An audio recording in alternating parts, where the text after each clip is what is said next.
So I haven't made a video for a few weeks. I've not been feeling too great, but I saw a Reddit post go viral in the last 24 hours, so I wanted to make a video responding to this quickly. So let me read to you the post, and then I can go into my response to it. So the title is, I think I destroyed our relationship trying to compliment my boyfriend. My boyfriend and I are both 28 years old and together for 2.5 years. Yesterday night we were drinking and one thing led to another, and I tried to compliment him by saying that he is not someone who I would hook up with or be in a friends with benefits with, but marry. I thought everything was fine, but he seemed extremely distraught after that. I realized how he understood it and tried to clarify it, but he is still the same this morning. He told me he needs space to think for a while and left the house. All my friends tell me I messed it up, and guys tell me it's not a compliment, and most men will understand it differently. I think I destroyed our relationship, and I am panicking right now. This post that has now become a meme is a brilliant illustration of the different ways men and women view sex and commitment in a relationship. She thought she was giving her boyfriend the ultimate compliment because so many women are trapped in situationships with men who they give sex to, but they won't commit. And so she is seeing things just from her point of view, that I am giving you the ultimate honor of commitment here. Whereas for him, by telling him, she didn't, by the way, say you are not only hookup material, but also marriage material. She said that you are not hookup material. You are just marriage material.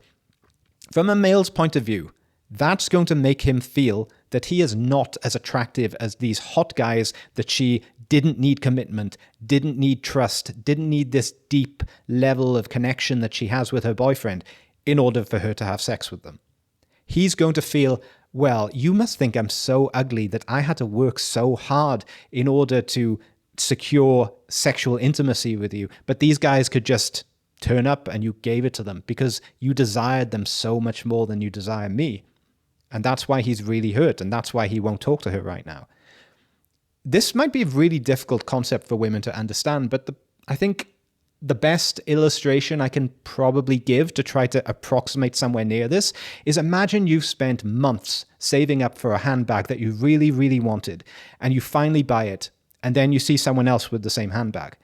And she tells you that she bought it for a third of the price that you bought it for because it was on sale the day before you went in. You would probably feel that that was unfair.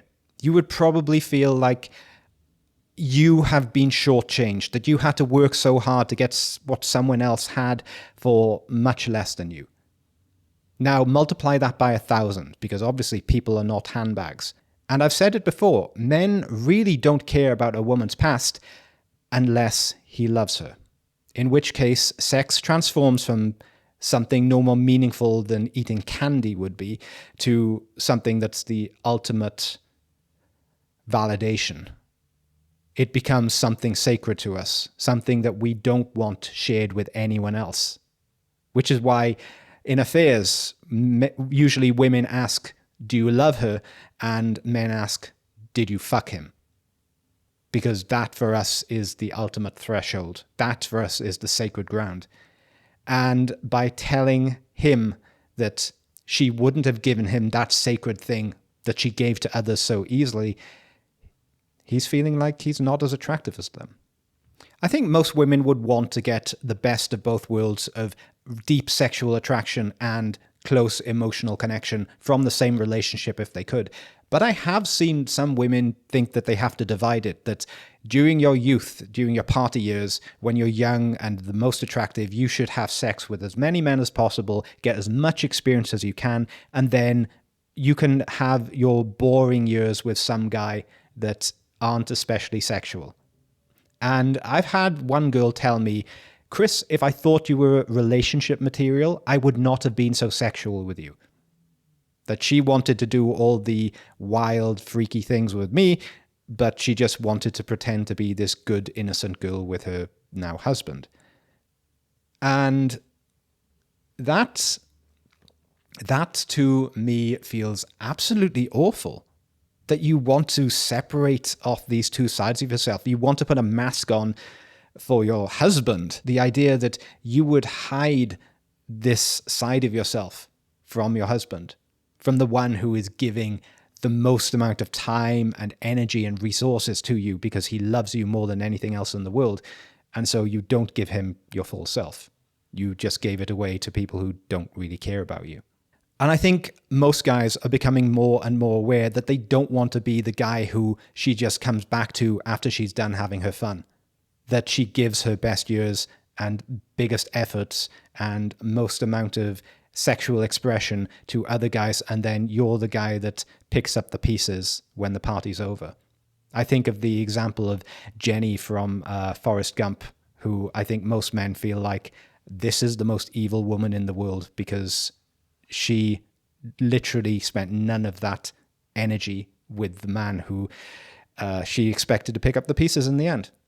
And it's a terrible idea for men to become the backup guy because there will always be a sense of resentment from the woman later in the relationship.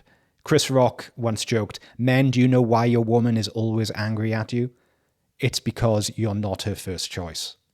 And sure, it's perfectly possible to have a relationship with that deep emotional bond and the sexual chemistry. In fact, I think that's what you need to look for.